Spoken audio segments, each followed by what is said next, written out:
So this is an old story, at least in my family. It's the kind of story that gets told when you're old enough, at Christmases and birthdays. I'll admit it feels pretty good to be told it once you reach the right age. It's like you've been led into some kind of big secret the rest of the family share in hushed tones. I won't claim it to be particularly scarier than anything you've heard before.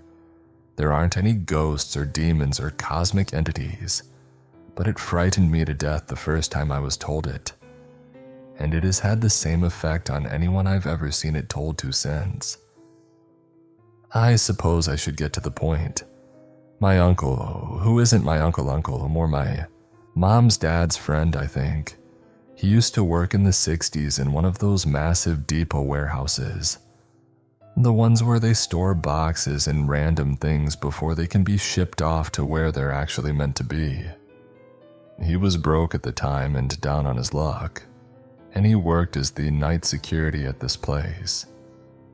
The depot was a couple of miles or so from his town, just off the freeway, and surrounded by dense woods. The site was huge, a compound of individual warehouses and storage rooms, with a central car park. My uncle's office was tucked away in the corner of one of these warehouses, and he always made a point to emphasize just how cavernous this place was. And the way he put it, when you walk through the warehouse at night, you couldn't even see the roof, just shelves and shelves of boxes stretching up into darkness. So every night my uncle had to arrive at 1:45 midnight, walk up and down every aisle of shelves in every warehouse, and then go to his office and wait out the rest of the shift. Keep his eyes and ears peeled for any disturbances. Simple job, easy money. Mind you, he wouldn't spend much time actually patrolling the place. He said he used to play himself at poker for most of the night. So on this particular night, my uncle pulls up in his truck to the car park, right on time as always. He says it was a pretty clear night with a big bright full moon. He remembers actually taking a moment and leaning on the side of the truck, staring up at the star-speckled sky. Out here, away from the city, you could actually see the stars properly. The air was crisp and clear. At the door to the warehouse, he sees the guy he's meant to take over from, a guy called Vinny.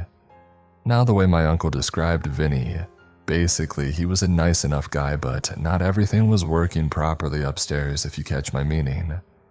He was an older guy, had been working security there almost all his life, and was always coming out with these little oddities and sayings. Like, for instance, when it rained, he used to say, "Fish'll come a-walking," in some grumbling, muttering sort of way. And he used to say that the government was putting zinc into cornflakes. Anyway, just keep in mind that my uncle didn't really take much Vinny would say too seriously, okay? So my uncle walks up to Vinny and he just says, "Hey Vinny, good night," or whatever. And straight away he can see something's weird with Vinny, even more so than usual. Vinny's barely registered him. He's staring real intently at something far off, past the fence of the depot near the tree line. "Everything all right, man?" asks my uncle. Vinny turns slowly and quietly says, "There's someone behind that tree out there, you see him peeking." My uncle turns to where Vinny's looking, but it's dark and the moonlight doesn't reach that far. "Look, he's peeking at us." Vinny's words gave my uncle some serious heebie-jeebies, so that he actually gets pissed off. Like, he's annoyed at the guy for scaring him right at the start of his night shift. He tells Vinny to knock it off, and Vinny's off anyway, shuffling over to his car. My uncle peers again at the trees and still sees nothing, and he brushes Vinny off as either paranoid or senile or both. He walks inside through that cavernous warehouse, and he starts his patrol. There were 6 warehouses, and each warehouse had aisles A through to Z. I'm not going to do the math for you, but that's quite a lot of aisles to cover. My uncle goes through all of them, only his torch to light the way, but by now he's used to it. There's nothing amiss. He goes back to his little office and he switches on the radio and he starts playing cards with himself. He spends a few uneventful hours like this. At about 3 in the morning, there's suddenly a deafening clang in the distance. My uncle jumps about a foot in the air, and he can tell the sounds come from the other side of the warehouse. It sounded like a heavy box or even an entire shelf had fallen over, or been pushed is the thought he ignores. My uncle says he can remember the exact song which came on the radio at that moment. Tiptoe Through the Tulips by Tiny Tim. Now if you know that song, then you know how freaking unbelievably creepy it is. My uncle probably would have chosen just about any other song in the world to play at that second in that lonely night. Despite absolutely, categorically not wanting to step out of his safe little office, my uncle knows it is his job to go and check that sound out. As he steps out of the office into the warehouse, he can hear that song trailing after him. Tiptoe through the tulips with me. The words follow him as he reluctantly makes his way down aisle A, where he finds nothing wrong. He moves left and turns up aisle B, where again nothing is out of place. He repeats this process, making his way up and down the aisles by flashlight, looking for what caused that clanging noise. It's about this moment that Vinny's words from earlier in the night come back to him. Again, horrendous timing for my uncle. I'm guessing he was just about ready to crap a diamond. He gets to aisle T, and he points his flashlight down the end. And at first, he thinks everything's fine in this aisle as well. Just as he's about to continue off, he sees something way down at the other end of the aisle. There's a shape sticking out from behind the other end of the shelf. It's small and sticking out from a few meters up in the air. He's not scared at first, just confused, because he can't tell what it is. His body recoils instinctively when it starts to move, but still he can't tell what it is, only that it's moving subtly. He stares and stares at the shape, and then something clicks in his mind, like a jigsaw coming into place, and now he sees the full picture, and he doesn't like it not one bit. It's an arm. It's an arm, and it's waving at him. He can't see the owner of this arm, he can just see it sticking horizontally from the end of the aisle. The rest of the body is obscured by the shelf. It's waving very slowly, moving up and down in an exaggerated, almost cartoonish fashion.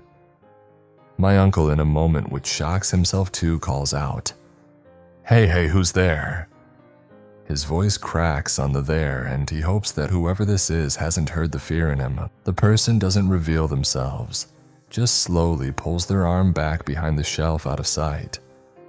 My uncle immediately half walks, half runs down the aisle to where the arm just was, but there's no sign of anyone there now.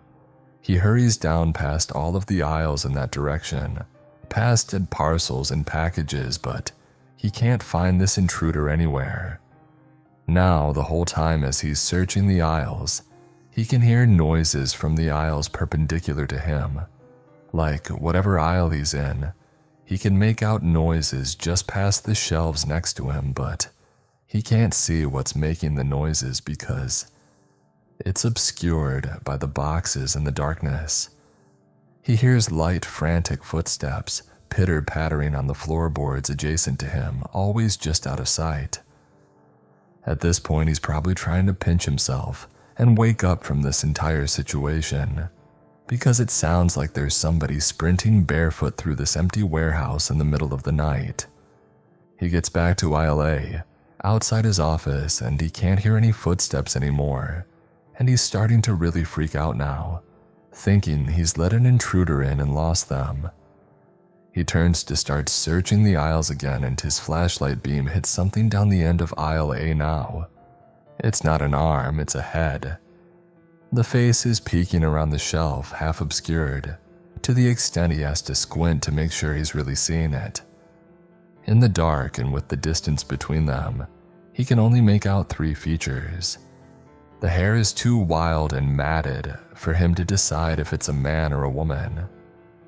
The skin is disgustingly pale, and he has a horrible suspicion that, as best he can see, this face is grinning at him. According to my uncle, he actually said the word "nope" under his breath before leaping into his office and locking the door. He pushed up his desk against the locked door and rushed over to the small landline phone in the corner of the office. He rang his boss, who wasn't too pleased to be awoken at 3 a.m., and then on the instruction of his boss, called the police. My uncle says that while he's making these calls, he begins to hear a light tapping and scratching on the office door, faint, coming in small bouts every so often. He described as not like someone trying to get in, just someone letting him know that they were there. The cops arrived and searched the depot and found nobody. Then more police were called, and more. The place was shut down for weeks. That's because of what they found in one of the large boxes, one which had fallen out of place into the middle of aisle Z. There was a small note which read in neat cursive handwriting, "I have no mouth, yet still I bite. I have no nose, but I can smell. I'll frolic when the moon is bright. You'll frolic with me down in hell." Nestled alongside was a decomposing arm and a decapitated head. My uncle quit.